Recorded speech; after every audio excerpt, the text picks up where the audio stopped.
laughing loud, echoes in a sleepy crowd.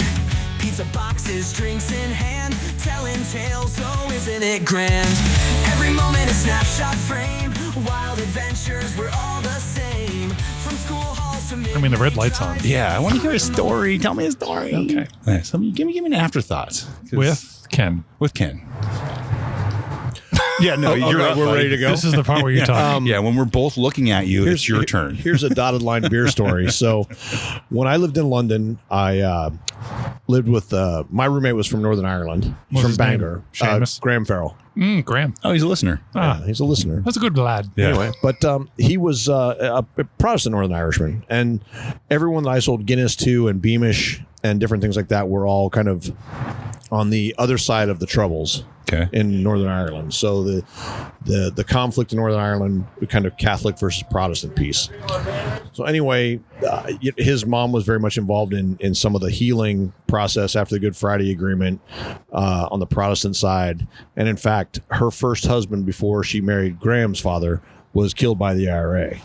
Dang. Wait, what's the IRA? The Irish Republican Army. Got it. Who fought for kind of liberation from the English. Right. Yeah, a lot of castles in Ireland, by the way. Absolutely. A lot of castles.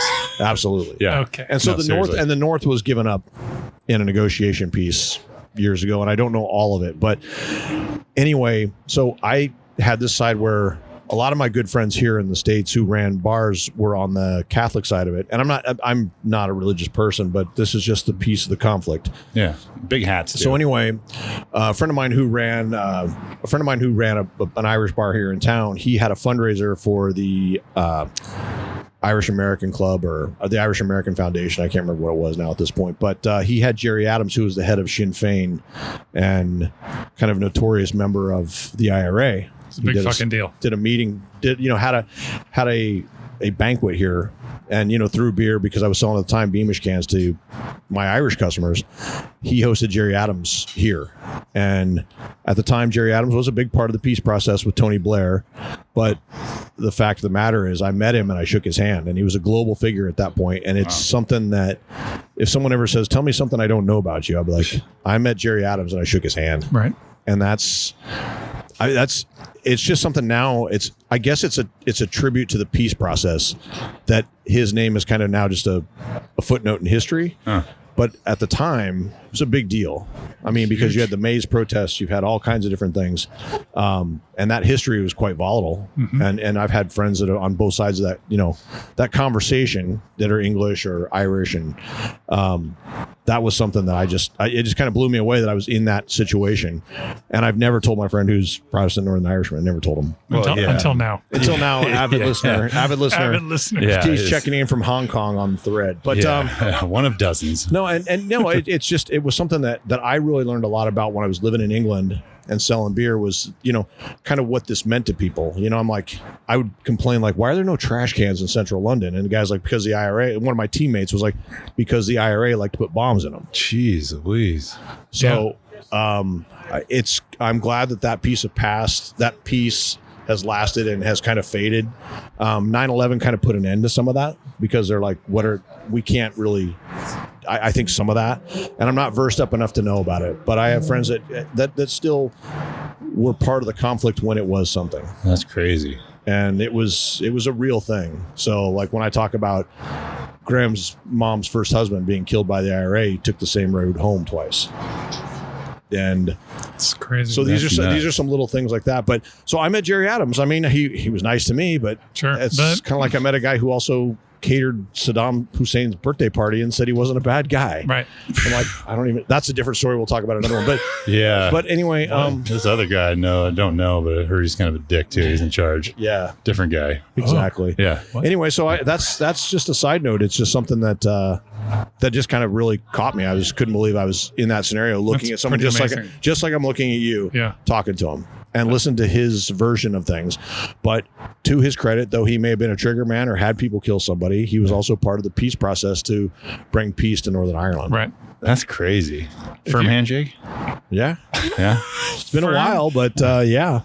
That's your takeaway? I'm just curious. Well, I guess the next he was time like, when he shook it, That's I kind of thought he stared into my soul like, I I was raised Methodist, but I don't go to church anymore. Yeah, he's looking like, what are you? I'm a new King James Version guy. I think. but I don't know. there's- What's the right answer? But there was a thing, where, my friend's mom really wanted him to move back from London to Belfast because a lot of it'd be just like a lot of Protestant farmers were selling their farms.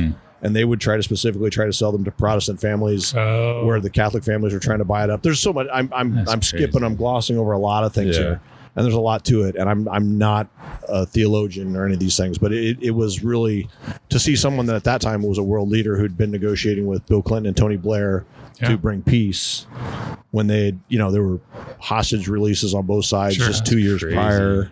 The bombing at Canary Wharf, all these things were really fresh by the time I meet him in 2001. Wow. Damn. So yeah, If you grew up at a certain time, like I remember watching on the news the IRA like bombing shit and stuff. Like the Oma bombing, the Oma bombings in '98. Yeah, I mean that was there were a lot of those things. That's crazy. Or you go back to you listen to Sunday Bloody Sunday on the Rattle and Hum soundtrack. Yep, exactly. And he's like, "Fuck the revolution." Yeah, That's crazy. So, anyway, that's one. Yeah, That's there it amazing. I think is. I was like 21, just started drinking beer legally, so I just didn't watch a lot of news. Yeah, But jeez, that's fair enough. crazy. news Yeah, News. It's like it's only on for an hour back then, cares? not all day. gets in the way of my drinking. Yeah, I know. When the baseball season started, I forgot my spring training countdown on here. Yeah. So move on to something lighter. That's Keltel Marte is crazy. still here and no Bregman, so I don't know what to tell you. Nice. You still in touch?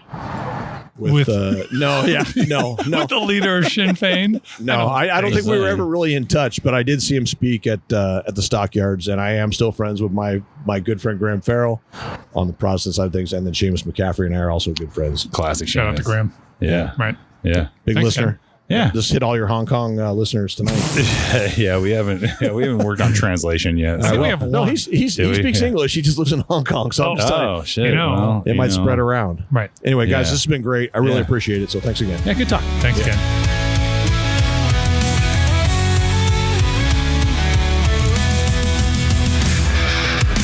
Late nights, we're laughing loud, echoes in a sleepy crowd. Pizza boxes, drinks in hand, telling tales, oh isn't it grand? Every moment a snapshot frame, wild adventures, we're all